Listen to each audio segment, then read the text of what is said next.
Então, boa tarde, estou iniciando aí a gravação da nossa aula e hoje eu vou passar a orientação de um pequeno trabalho, um trabalho simples para vocês fazerem. É um videozinho curtinho, tá? De no máximo 1 minuto, 2 no máximo, que aí já vai ser bastante. Onde vocês vão fazer uma maquetezinha, tá? De um animal invertebrado, qualquer um vocês podem escolher. E vocês vão falar qual é o animal que vocês escolheram e por que vocês escolheram aquele animal. Por exemplo, vou fazer a medusa. Então, eu escolhi lá, fiz a minha maquetezinha, peguei uma bexiga e fiz a minha maquetezinha ali da medusa. Eu escolhi a medusa porque é um animal que na natureza ele serve como um bioindicador, indicando se o ambiente marinho está poluído ou não. Pronto, já fiz o meu vídeo, já falei, tá? Então, assim, trabalho bem rapidinho, bem curtinho. Se tiverem dúvidas, quiser, professora, eu escolhi tal animal, mas eu não sei o que falar, pode me chamar, pode perguntar que eu ajudo vocês para vocês montarem esse vídeo, tá? Para quando é esse vídeo? Eu preciso dele até semana que vem. Então, tem que ser, por isso que eu estou pedindo uma coisinha bem simples para vocês fazerem. Então, com qual material eu vou fazer essa maquetezinha? Com o material que você quiser. Pode ser massinha de modelar, pode fazer com papel, com jornal, pode fazer com canudinho, pode fazer com massinha de trigo, pode fazer com macarrão, o material que você tiver disponível. Usa aí sua cabeça. Minha irmãzinha tem massinha de EVA. Posso fazer com massinha de EVA? Pode fazer com massinha de EVA, tá? Aí vocês vão fazer um videozinho. Vocês precisam aparecer no videozinho, tá? Com o uniforme da escola. E aí nós vamos, eu, professora Cleide e a Vanessa, nós vamos editar, né? Vamos pegar um pedacinho de cada videozinho para a gente montar um outro vídeo referente aí, tratando aí da feira cultural, tá bom? Então, vocês vão fazer aí referente aí aos animais invertebrados, tá? O tema de vocês vai ser diversidade de animais invertebrados. Tudo bem? Vocês acham que dá conta de fazer até semana que vem?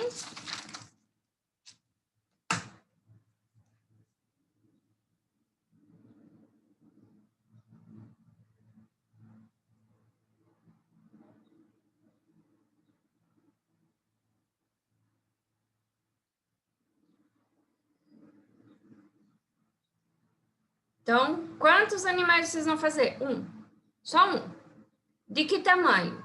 Não precisa fazer muito grande, não. Faz pequeno, né? E aí você mostra no videozinho o bichinho que você escolheu e fala um pouquinho com ele, dele. Então, assim, quanto tempo de vídeo? No máximo 1 minuto, 2 exagerando, tá? Então, no máximo 1 minuto de vídeo, tá bom? Todas as dúvidas que vocês tiverem, me chamem para eu falar. Eu vou postar no grupo, tá? Sobre esse trabalhinho para os colegas verem também, tá bom? Então, vamos lá. Vamos, então, página 33 da apostila.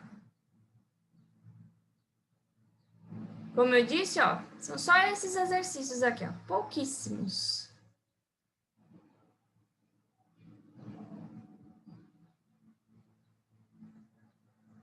Tem problema não, Felipe.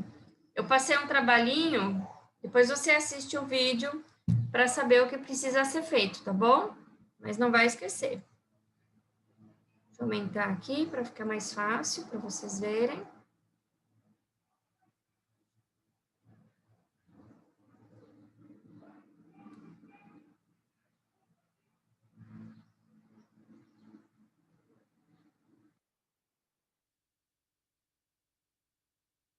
Vamos lá.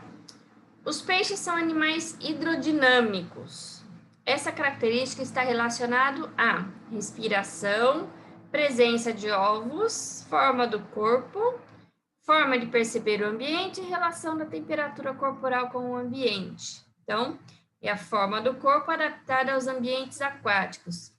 Relação da temperatura corporal com o ambiente é que eles são animais ectotérmicos, tá? Então, essa é a relação aí corporal com o ambiente, né? A relação da temperatura. Em relação à forma do corpo, hidrodinâmicos, né? Então, ele tem um formato que facilita os seus movimentos na água, né?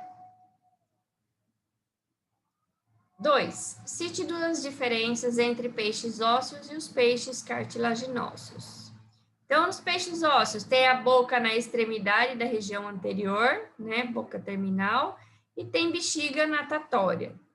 Peixes cartilaginosos têm a boca mais próxima à região ventral e não tem bexiga natatória. Então, basicamente, são essas as características. Poderia citar alguma outra diferença? Poderia. Por exemplo, as barbatanas do peixe cartilaginoso é feita de cartilagem, né? E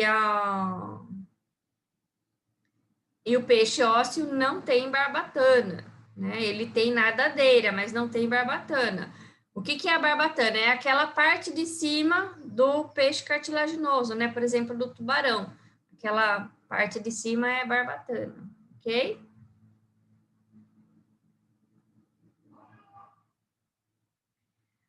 Três. Os olhos dos peixes não têm pálpebras. Explique por que essa estrutura é desnecessária nesses animais. Muito simples, né?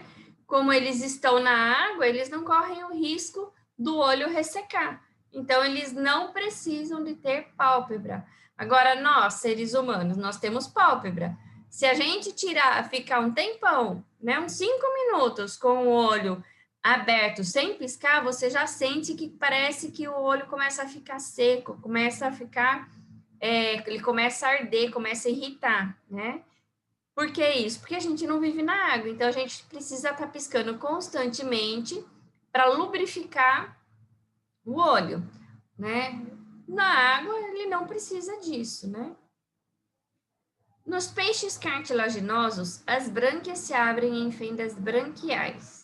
E nos peixes ósseos, de que modo as brânquias se apresentam? Elas se apresentam encobertas por uma placa óssea chamada opérculo, tá? Então, se você for olhar um tubarão, por exemplo, e for olhar uma sardinha, a sardinha, que é o peixe ósseo, ela vai ter o opérculo. O tubarão não, o tubarão você vai ver que ele possui fendas branquiais. 5. Os peixes de fecundação externa produzem muitos descendentes e os de fecundação interna produzem poucos descendentes. Por quê? Isso é bem simples. Os peixes de fecundação externa, o que vai acontecer? Ele vai colocar os ovinhos num lugar e vai vir o peixe macho, vai despejar por cima, né?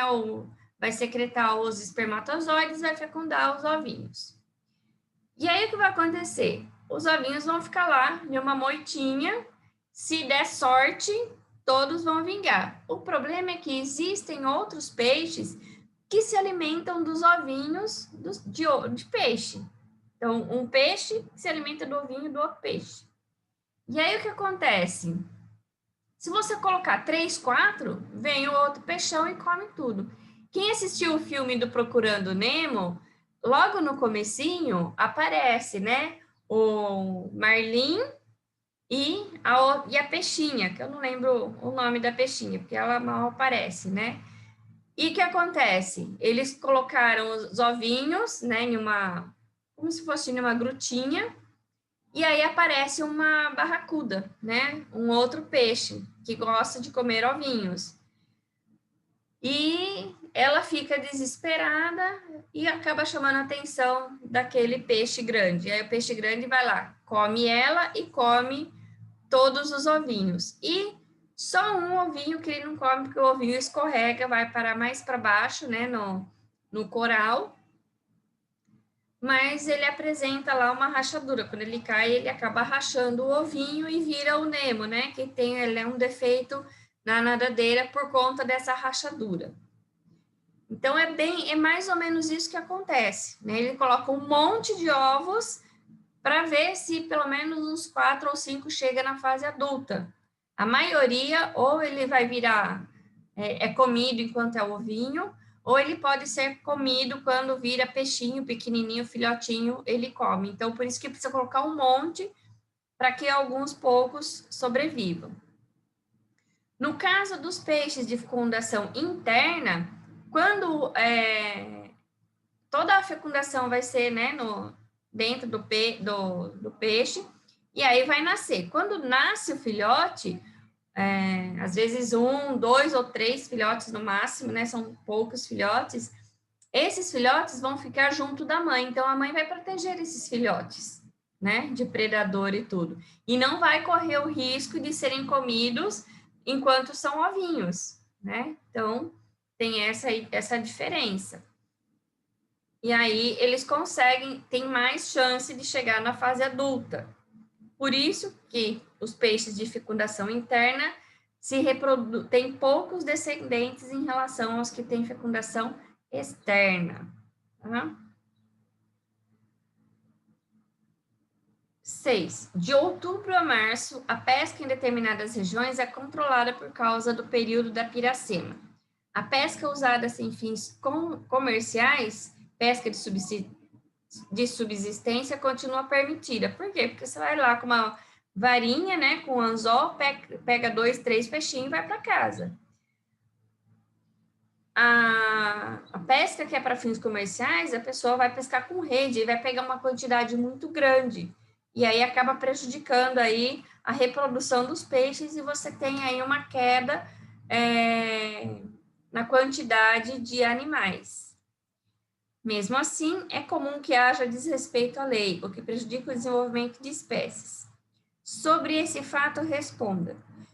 O que é piracema? Piracema, então, é o período de reprodução dos peixes, tá? Então, piracema é isso, período de reprodução dos peixes, ok?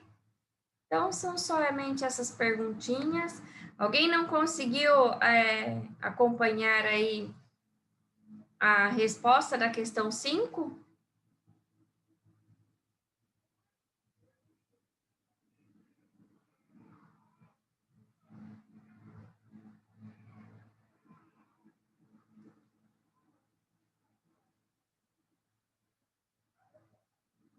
Vou interromper aqui.